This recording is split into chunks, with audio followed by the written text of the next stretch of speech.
জ্যেষ্ঠ মুৰব্বী সমাজ আজি সভাত উপস্থিত সমাজসেৱক মজিবুৰ ৰহমান শ্বাহ ডাঙৰীয়া প্ৰমুখ কৰি আজি মঞ্চত উপস্থিত সন্মানীয় ব্যক্তিসকল মোৰ সন্মুখত বহি থকা কংগ্ৰেছ দলৰ বিভিন্ন বিষয়ববীয়াসকল মোৰ সমতুল্য যুৱ বন্ধুসকল আৰু কংগ্ৰেছ প্ৰেমী ৰাইজ আপোনালোকে জানে বৰ্তমান সমাগত পঞ্চায়ত নিৰ্বাচন আৰু এই নিৰ্বাচনত আমি কংগ্ৰেছ দলে গোৰাগাঁও জাতীয় গোৰাগাঁও জিলা পৰিষদ সমষ্টি ভাৰতীয় জাতীয় কংগ্ৰেছৰ মনোনীত প্ৰাৰ্থী মোহাম্মদ শ্বেখ আহমেদ আৰু তেলাবাৰী গাঁও পঞ্চায়তৰ আঞ্চলিক সদস্য পদৰ প্ৰাৰ্থী মহম্মদ আলী ডাঙৰীয়াক আমি প্ৰত্যাগ কৰিছোঁ। আমি ইতিমধ্যে গম পাইছোঁ ৰাইজৰ যি জনসমৰ্থন এই জনসমৰ্থনত আমি অনুভৱ কৰিব পাৰিছোঁ তেখেত দুয়োজনেই বিপুল যুগত বিজয় সাব্যস্ত কৰিব বুলি আমি ইতিমধ্যে গম পাইছোঁ। আমি আশা কৰিছোঁ যি গোৰাগাঁও জিলা পৰিষদ সমষ্টি এই সমষ্টিত আমাৰ 8টা গাঁও পঞ্চায়ত অন্তৰ্ভুক্ত হৈছে। তিনিচুকীয়া মহমাৰা গাঁও পঞ্চায়ত, টেঙাগুৰি গাঁও পঞ্চায়ত, বালিগুমাৰ গাঁও পঞ্চায়ত, গোৰাগাঁও গাঁও পঞ্চায়ত, বোৱাৰীমাৰী গাঁও পঞ্চায়ত, ফাইবৰগাঁও গাঁও পঞ্চায়ত, লেগুটি গাঁও পঞ্চায়ত আৰু গাঁৱৰমাৰী গাঁও পঞ্চায়ত। ইতিমধ্যে মই 8টা পঞ্চায়তত নিৰ্বাচনী প্ৰচাৰ চলাইছোঁ আৰু এই চলোৱাত আমি ৰাইজৰ যি জনসমৰ্থন এই জনসমৰ্থনৰ পৰা অনুভৱ কৰিব পাৰিছোঁ যে আগতকৈ যে কংগ্ৰেছৰ ভেটি অধিক শক্তিশালী হৈছে সেই কথা আমি অনুভৱ কৰিব পাৰিছোঁ। আমি ইতিমধ্যে যি লাহৰীঘাট সমষ্টিৰ যি গোৰাগাঁও জিলা পৰিষদ সমষ্টি এই সমষ্টিৰ 4টা জিলা পৰিষদ সমষ্টি আমাৰ আছে।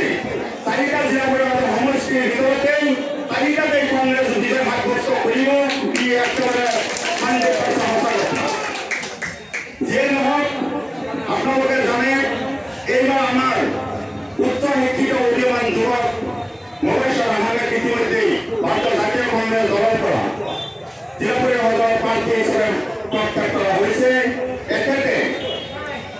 মই এজন দাবীদাৰ আছিলোঁ আৰু যেতিয়া মই দাবীদাৰ আছিলোঁ তেতিয়া মই অনুভৱ কৰিছিলোঁ যে আমি 2-3জনে যিয়েই টিকেট বিচাৰি আছোঁ দলৰ পৰা মাত্ৰ এজনে টিকেট পাব। আমি এই কথাটো মই মৰমে চিন্তা কৰিছিলোঁ আৰু ভাবিছিলোঁ যিকোনো এজনে টিকেট পাব আৰু এই টিকেট পোৱাৰ আমি তিনিজনে সহায় আৰু সহযোগিতা আগবঢ়াই যাম বুলি মই প্ৰথমতে দিয়াকৈ আছিলোঁ আৰু সেই মুহূৰ্তেই মোহাম্মদ শ্বেখ আহমেদ ডাঙৰীয়া যদি আজি গোৰাগাঁও জিলা পৰিষদ সমষ্টিৰ প্ৰাৰ্থী হিচাপে কংগ্ৰেছ দলে মনোনীত কৰিছে মোৰ 100% মই উজাৰি দি